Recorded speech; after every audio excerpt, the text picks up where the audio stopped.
মাসুদ ভাই, ওয়ালাইকুম আসসালাম আপনার রহমতুল্লাহ। এরিয়ার এই পাহাড়টা সম্পর্কে কিছু কথা বলেন। এই পাহাড় সম্পর্ক আমার তেমন ইতিহাস জানা নেই, তবে এটুকু জানি এখতিয়ার আহমেদ বখতিয়ার বাদশাহ, হিন্দু বাদশাহ কি সিং যেন ছিল, সে এখতিয়ার আহমেদ বখতিয়ার ভারত থেকে এসেছিল। এখতিয়ার আহমেদ বখতিয়ার, আমরা ইতিহাস বিজ্ঞানে পড়ছি এটা। জি জি, উনি ভারত থেকে আসছে। ভারত থেকে আসছে। জি, তারপর তাদের পূর্বপুরুষ তো অবশ্য এই সৌদি, সৌদি। ওখান থেকে এসে এটা দখল করেছিল। জি। তো এই বেটা হিন্দু যে প্রেসিডেন্ট ছিল এখানকার, সে উনি এসেছিল, আমরা ইতিহাস শুনেছি যে ঘোড়ার পিঠে চেপে। ঘোড়ার পিঠে চড়া আসছে। ওই যে পুরনো একটা নদী আছে না, দেখলেন না আপনি? জি।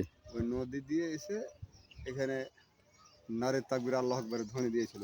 ওরা ছিল কয়েকজন। জি। তাতে এই লোক, এই প্রেসিডেন্ট যে ছিল জি। এখানকার হিন্দু, সে এই যে দেখছেন জি।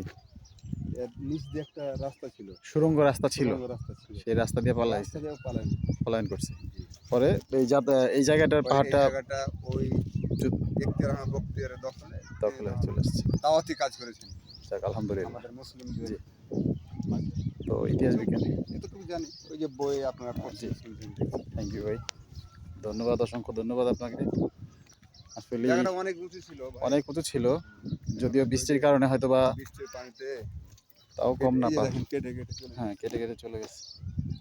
তো এটা সবারই এরিয়া, এই যে সব বাড়িগুলো এরিয়াটা তো দেখছেন, এই যে বিশাল ছিল। এই যে ঈদগাহ, এটা ওইগুলো এই সব ঈদগাহ, এখন তো আশেপাশে অনেক বাড়িঘর হয়ে গেছে। পাহাড়টা মনে হয় কাটতে কাটতে অনেক ছোট করে ফেলাইছে। মানে মানুষে কাটেনি, ওই নিজে নিজেই বৃষ্টির ক্ষয় পানিতে হইতে কেটে। হইতে তাও জায়গাটা কম না, অনেক বিশাল জায়গা। আশেপাশের পরিবেশটা মনোমুগ্ধকর, যদিও আম গাছ, নিম গাছ, ভালোই, অনেক সুন্দর পরিবেশ। পাশে একটা মসজিদ বেশ। আছে, জুমা মসজিদ। মসজিদ, হ্যাঁ। মসজিদের নাম কি এখতিয়ার আহমেদ? না না, এই শাহবুরুজ গ্রামের শাহবুরুজ নামটা গ্রাম। কি মসজিদ। তাইলে আমরা এখান থেকে বিদায় নিতে পারি। আল্লাহ হাফেজ। আলহামদুলিল্লাহ, আল্লাহ হাফিজ। দক্ষিণ